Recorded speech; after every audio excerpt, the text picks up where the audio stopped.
18 தர்பார். உலகத்தில் இருக்கக்கூடிய உழைக்கும் வர்க்கத்தினருக்கு எல்லாருக்கும் வணக்கம் சொல்லி மேதின நல்வாழ்த்துக்களையும் சொல்லிக்கிட்டு நம்ம தர்பார்ல ஏகப்பட்ட விஷயம் வழக்கம் போல உங்களுக்காக காத்துக்கிட்டு இருக்கு. ஒன்னா எடுத்து போட பார்த்து என்ஜாய் பண்ணுங்கன்றதையும் சொல்லிக்கிட்டு வாங்க நிகழ்ச்சிக்குள்ள போகலாம்னு உங்களை கூட்டிட்டு போறோம். வாங்க. எல்லாரும் அப்படித்தானே சிரிப்பாங்க. தர்மபுரியில் படபட சட சட சட சட மடமடமடன் சத்தம் கேக்கு. எல்லாம் ஓடி வந்து பார்த்தா ஆலங்கட்டி மேல அழகழகா பெய்தியா.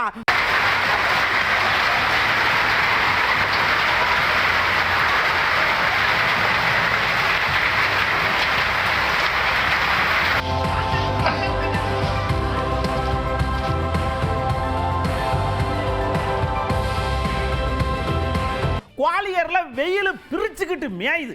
அதுல ஒருத்தர் பல்கலைக்கழகத்துக்கு படுத்து எந்திரிச்சு போறார். அங்க பிரதர்சனம் உருண்டு போறது. இது என்ன செய்யறது, கங்காரு மாதிரி குதிச்சு அப்படியே படுத்து போறது. என்னன்னு கேட்டா ஊழல் புறையோடு போச்சு. தட்டி கேட்க என்னால இப்படித்தான் முடியுங்கிறாரு.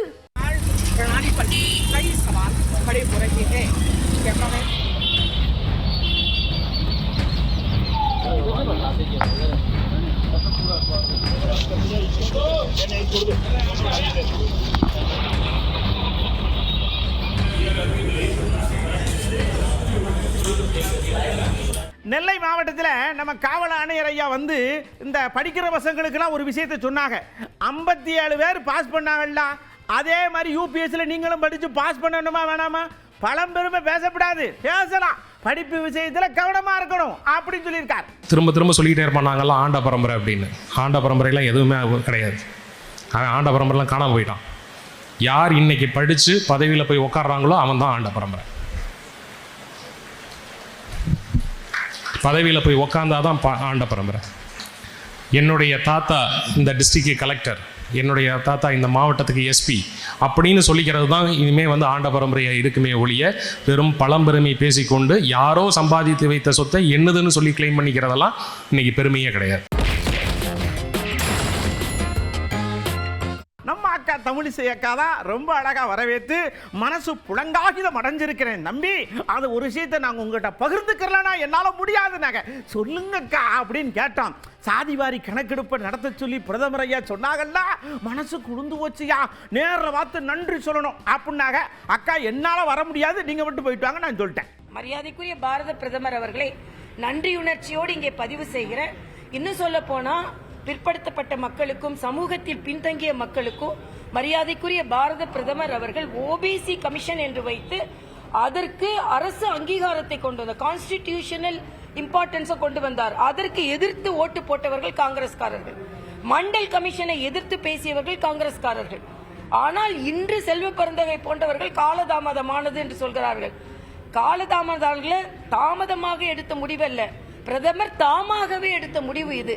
2021 நடத்தப்பட வேண்டியது. இன்னைக்கு கரோனா போன்ற பெருந்தொற்று இந்த நாடு பல பிரச்சனைகளை சந்தித்துக் கொண்டிருந்தது. அதனால் இன்னும் சொல்ல போனா சுதந்திரம் அடைந்ததற்கு பின்பு சாதி வாரியாக மக்கள் தொகை கணக்கெடுப்பது இதுதான் முதல் முறை.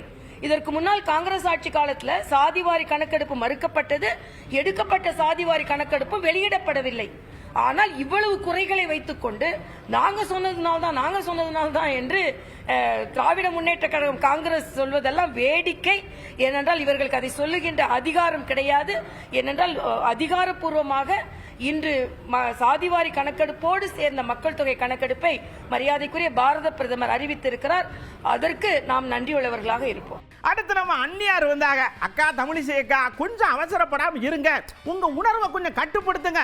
இன்னும் அது நடைமுறைக்கு வரணும். மற்ற சிக்கல்கள்லாம் இருக்கு, அதெல்லாம் தீர்ந்ததுக்கு அப்புறம் மொத்தமா போய் நன்றி சொல்லுவான். வேணா நானும் கூட வரேன் அப்படின்னு சொல்லாம சொன்னாங்கடா. இதுவரைக்கும் ஜாதிவாரி கணக்கெடுப்பு என்பது ஒன்று தேவையில்லை என்று பல கட்சிகள் முழங்கி கொண்டிருந்த நேரத்தில் நேற்று மத்திய அரசு அதற்கு ஒப்புதல் அளித்திருக்கிறது. எனவே நிச்சயமாக மக்கள் விரும்பும் எந்த ஒரு திட்டமாக இருந்தாலும் தேசிய முற்போக்கு திராவிட கழகம் அதை வரவேற்கும். ஆனால் தேசிய முற்போக்கு திராவிட கழகத்தை பொறுத்த வரைக்கும் எங்கள் அன்பு தலைவர் எங்களுக்கு காட்டிய வழியின்படி எங்கள் கட்சிக்கு ஜாதியோ மதமோ கிடையாது. அனைவரும் ஒரே குலம், ஒருவரே தெய்வம் அப்படின்ற வகையில கேப்டன் எங்களுக்கு வகுத்த வழியில் தான் நாங்க எப்பொழுதும் பயணிப்போம். அந்த வகையில் இன்னைக்கு மத்திய அரசு ஒரு முடிவு எடுத்திருக்கிறது. அது எந்த வகையில மக்களுக்கு பலன் அளிக்க போகிறது, நாட்டுக்கு பலன் அளிக்க போகிறது என்பதை பொறுத்திருந்து பார்ப்போம். நேற்று தான் அறிவிச்சிருக்காங்க. அதை எப்படி மத்திய மாநில அரசுகள் செயல்படுத்த போகிறது என்பதை பொறுத்திருந்து பார்ப்போம். இது எந்த அளவு நாட்டுக்கும் மக்களுக்கும் பயனளிக்க போகிறது என்பதையும் பொறுத்திருந்து பார்ப்போம் என்று சொல்கிறேன். இவங்க ரெண்டு பேரும் இப்படி புலங்காகிதம் அடைஞ்சு பேசிக்கிட்டு இருக்கிற நேரத்தில் நம்ம புதிய தமிழகம் ஐயா வந்தாங்க. இங்க பாருங்க, இது சுத்த வேஸ்ட்.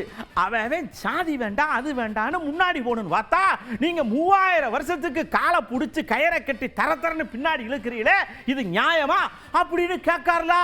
இந்தியா வேகமாக முன்னேறி வருகிறது. பொருளாதாரத்தில் உலகளவில் 5வது 6வது இடத்திலே பொருளாதார ரீதியாக வலுவடைந்திருக்கிறோம் என்று சொல்லிக் கொண்டிருக்கக்கூடிய இந்த தருணத்தில் சாதிவாரி கணக்கெடுப்பு நடத்தப்படும் என்று சொல்லுவது அது ஒரு முற்போக்கான நடவடிக்கையாக நான் கருதவில்லை. புதிய தமிழகம் கட்சி கருதவில்லை. அதை ஏதோ சில அரசியல் நிர்பந்தங்களுக்கு ஆளாகித்தான் பிஜேபி இதை அறிவித்திருப்பதாக பார்க்கிறோம்.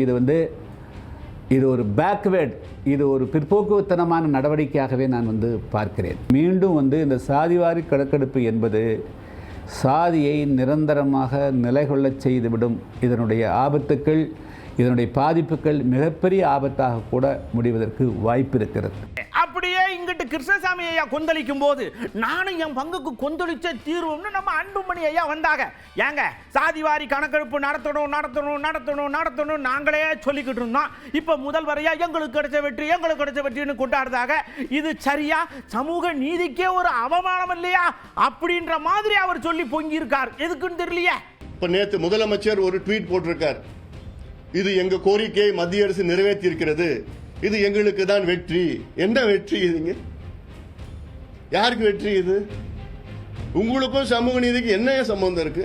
அவங்க பஞ்சாயத்துல எத்தனை வீடு இருக்கு, எத்தனை வீட்டுல யார் யார் இருக்கிறாங்க, அதுல அரசு வேலையில் இருக்காங்களா இல்ல அவங்க குடிசையில வாழறாங்களா, அவங்களுக்கு எத்தனை ஏக்கர் இருக்கு, இல்ல அவங்க வீட்டுல கழிப்பறைகள் இருக்கா, மின்சாரம் இருக்கா, சாக்கடை இருக்கா, எத்தனை பேர் படிச்சிருக்காங்க, எத்தனை பட்டதாரிகள், முதல் பட்டதாரி, இதெல்லாமே ஒரு பஞ்சாயத்து தலைவர் கூட எடுக்கலாம். ஆனா தமிழ்நாட்டில் நம்ம முதலமைச்சர் எடுக்கிறதுக்கு மனசு இல்லை அவருக்கு. ஏன் எடுக்க மாட்டீங்க? ஏன் உங்களுக்கு விருப்பம் இல்லையா? தமிழ்நாட்டில் என்னென்ன மக்கள் எந்த நிலையில் இருக்கிறாங்கன்னு தெரியறதுக்கு உங்களுக்கு விருப்பம் இல்லையா? ஒரு நல்ல ஆட்சி செய்கின்றவர் முதலமைச்சரை யார் அந்த நாற்காலியில் உட்கார்ந்தாலும் அவங்க என்ன முதல்ல மனசுல வரணும், தமிழ்நாட்டில் இவ்வளவு மக்கள் இருக்கிறாங்க, இந்த மக்கள் என்ன நிலையில இருக்கிறாங்கன்னு தெரிஞ்சாதானே நான் அவருக்கு ஏற்ற திட்டங்கள் கொடுக்க முடியும். அடுத்து பாருங்க, நம்ம விஜய் அண்ணாச்சி சடக்குன்னு ஒரு படப்பிடிப்புக்காக மதுரைக்கு போனாவ. அவைய நம்ம செய்தியாளர்லாம் கூப்பிட்டு, ஐயா நான் என் சொந்த வேலையா வந்திருக்கேன், கட்சி வேலையா வரல, என்னைய பார்க்க வந்ததுக்கு நன்றி, பார்த்துட்டேடா போட்டோ எடுத்துட்டேடா, நீங்க போங்க, இன்னொரு நாளைக்கு சாவாசமா உட்காந்து பேசுவோம், தயவு செஞ்சு பின்னாடியே வராதிய, வண்டியில சடக்குன்னு ஏறிதான் மேல பெயர்ந்து கிடக்கு, அதனால ஃபாலோ பண்ணாதிய அப்படின்னு கெஞ்சிட்டு போயிட்டார். நான் இன்னைக்கு போறது ஜனநாயகன் படத்தினுடைய வேலைக்காக போறேன். கொடைக்கானல் ஒரு ஷூட்காக போறேன். கூடிய சீக்கிரமே உங்கள் மதுரை மண்ணுக்கு நம்ம கட்சி சார்பாக வேறு ஒரு சந்தர்ப்பத்தில் உங்கள் எல்லாரையும் மீட் பண்ணி நான் பேசுகிறேன். பட் இன்றைக்கி ஒரு 1 ஹவரில் நாங்கள் லேண்ட் ஆகி நான் அவங்க எல்லாருமே பார்த்துட்டு நான் என் வேலையை பார்க்க நான் போயிடுறேன். நீங்களும் சேஃபாக அவங்கவுங்க வீட்டுக்கு போயிடுங்க. யாரும் என்னுடைய வேனுக்கு பின்னாடியோ காருக்கு பின்னாடியோ யாருமே ஃபாலோ பண்ணுறதோ, இந்த பைக்கில் ஃபாஸ்ட்டாக வர்றதோ, பைக் மேலே நின்றுக்கிட்டு பைக் ஓட்டுறது, ஹெல்மெட் இல்லாமல் இந்த மாதிரிலாம் வராதிங்க. ஏன்னா அந்த காட்சியெல்லாம் பார்க்குறதுக்கே மனசுக்கு ரொம்ப பதட்டமாக இருக்குது. ஸோ கூடிய சீக்கிரமே வேறு ஒரு சந்தர்ப்பத்தில் உங்கள் எல்லாரையும் நான் மீட் பண்ணி நான் பேசுகிறேன். அது வரைக்கும் உங்க எல்லாருக்குமே என்னுடைய மேதின வாழ்த்துக்கள். இதே மாதிரி எங்கேயோ யாரோ பேசினாங்களேன்னு நாம வானத்தை நோக்கி இப்படி மோட்டுவாயை பார்க்கும்போது, அட கொஞ்ச நாளைக்கு முன்னாடி அஜித் ஐயா பேசுன அதே டோனும் அதே இது மாதிரி இருக்க, 2 பேரும் போன் பண்ணி பேசியிருப்பாங்களோன்னு ஒரு டெவிட்டு நமக்கு வருதில்ல. வந்ததுக்கு ரொம்ப நன்றி. நேர்ல சந்திப்போம். எல்லாருக்கும் நன்றி சொல்றோம். தேங்க்யூ. உங்களுடைய அன்புக்கு வந்து கோடான கோடி நன்றிகள். நான் இன்னைக்கு போகிறது வந்து ஜனநாயகன் படத்தினுடைய வேலைக்காக போகிறேன். கொடைக்கானல் ஒரு ஷூட்காக போகிறேன். கூடிய சீக்கிரமே உங்கள் மதுரை மண்ணுக்கு நம்ம கட்சி சார்பாக வேறு ஒரு சந்தர்ப்பத்தில் உங்கள் எல்லாரையும் மீட் பண்ணி நான் பேசுகிறேன். விஜய் போனார்லா, ஏர்போர்ட்ல நின்ன உடனே வண்டி நிற்கக்குள்ள ஓடுற பஸ்ல இறங்குற மாதிரி சடக்குன்னு குதிச்சு விட்டார். விமானத்திலிருந்து குதித்தார் விஜய். அவ்வளவுதான் ட்ரெண்ட் ஆகி போச்சு போங்க.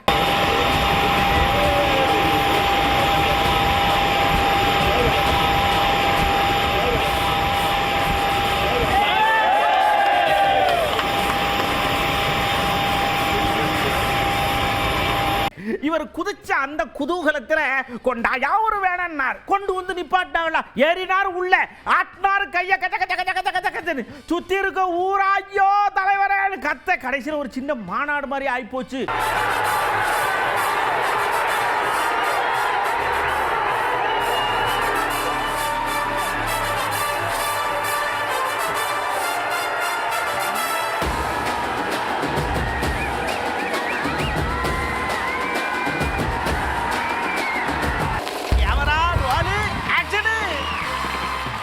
இந்த கனிமா பாட்டுக்கு நானும் தான் ஆடலான் இருக்கேன். ஏன்னா அந்த ஸ்டெப் ஈஸியா இருக்குன்னு நம்ம லோகேஷ் கனகராஜ் சொல்லிவிட்டாரு.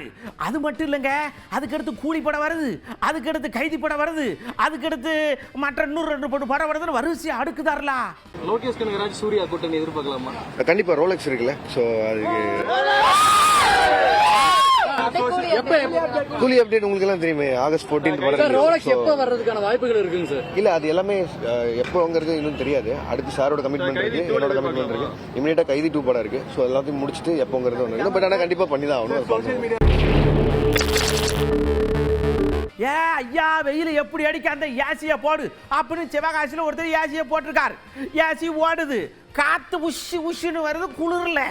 என்னடா இது இப்ப தானே வாங்கினது அப்படின்னு சொல்லி ஏசியை கலட்டினா உள்ள நம்ம அண்ணாச்சி நாகராஜன் அவரு குளிர் வேணும்னு உள்ள படுத்துருக்கார்.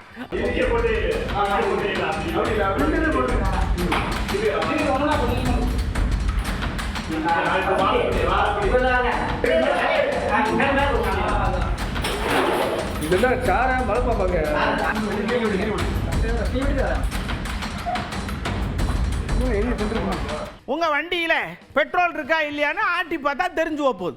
இல்லைன்னா வண்டி தன்னாலே நின்றுல பெட்ரோல் இல்லைனா அப்புறமே பெட்ரோல் போட்டுக்கலாம். ஒருத்தர் இங்கனக்குள்ள சிகரெட்டை பற்ற வச்சுக்கிட்டு பெட்ரோல் இருக்கா இல்லையான்னு இப்படி திரும்பி இருக்கா உள்ள வச்சிருக்காரு. அவ்வளவுதான், பப்புடு வெடிச்சிருச்சு.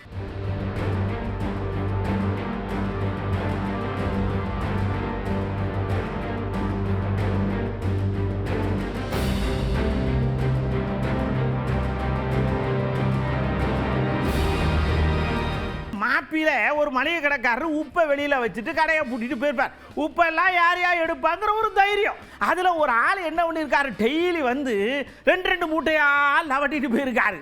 அண்ணடான்னு பார்த்தா கடைசியில உப்பை திருடி இருக்காருங்க.